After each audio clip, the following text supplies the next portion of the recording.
Yes, absolutely. Standard of living is the total accumulation of your fixed and social expenses. So things that you can't get away from, like the internet bill, the cable bill, those tend to increase over time. And so you have to build a cost of living adjustment into it. Social is the fun stuff. So travel, going to see grandkids, whatever it is, you have to marry those two together to get your total standard of living.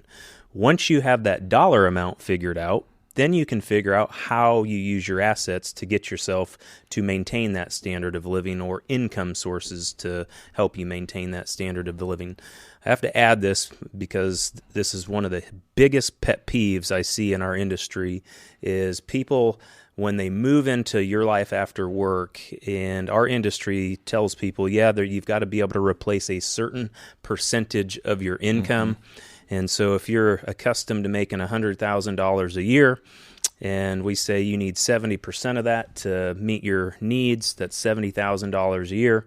However, Grant, if your standard of living is only $4,000 based on your fixed and social expenses, we only need to replace $48,000, not $70,000.